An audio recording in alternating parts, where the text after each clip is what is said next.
Hi, this is Carlton Cullins, and welcome to the Blue Sky Strong Box.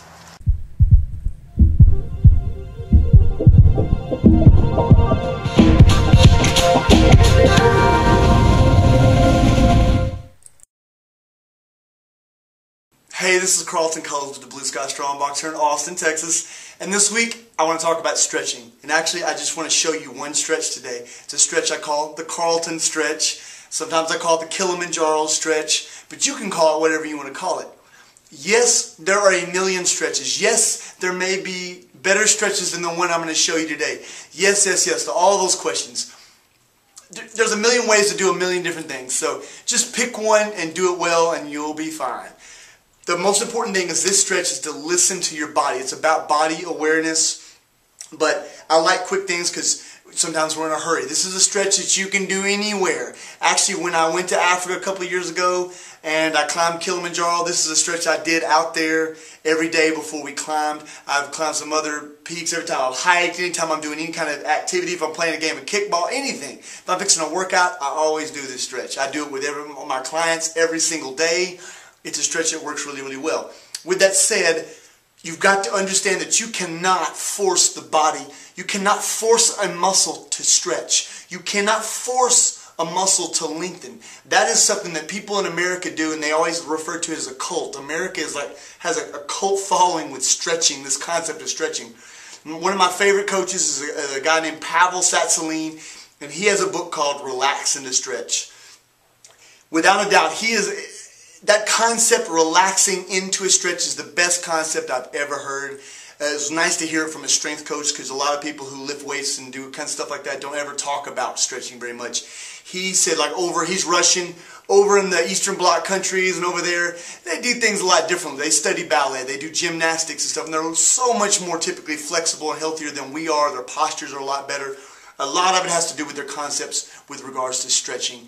They relax into stretch. They let their mind relax, which in turn relaxes the body and uninhibits the body and allows it to stretch. Yes, there's other things that have to do with that. Some people may be tight in certain areas and actually may need some to improve their tissue quality. There may be some joint restrictions, but overall, the idea of stretching just comes down to relaxing. So with that said, every time you do this stretch or any stretch, relax. Do not force it. You want to just relax, practice, have fun, stay loose. That is the key. But here goes. Talk a lot, I'm sorry about that.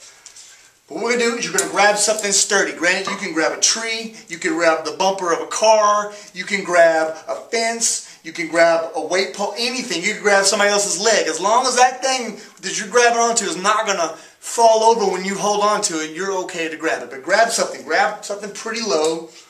At Kilimanjaro, they had big rocks. I just grabbed onto a big rock. But right here, just going to grab here.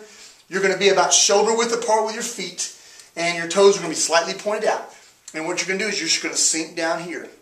And now when I do that, my back stays straight. Some of you are going to get stuck right here. You've got to allow yourself to relax down here. Now again, if you've got some serious pain, pay attention to that. Don't hurt yourself. But you want to be able to relax down, but almost all the way to the ground.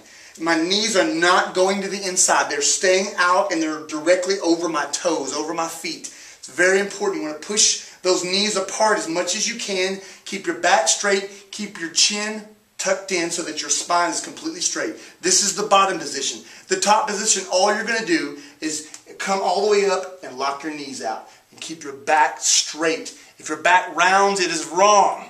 Your back should stay straight. Your butt is sticking out. Your legs are locked. And then you're just going to lean to each side. I'm keeping my knees locked. As I lean to each side, I pick one foot up and just kind of relax over. You're going to feel, some people are going to be more tight than others. You're going to feel this. It's tremendous. Just go to the first point of tension and then move there. Don't try to force anything that hurts. Pain is bad. Uncomfortableness is okay. But you're just going to lean, do that a few times, and just try to stretch the knees, ankles, hips, back, everything out. Up here. Don't go too fast. You just want to sink into it, feel comfortable. Sit here for a second. The bottom, come up.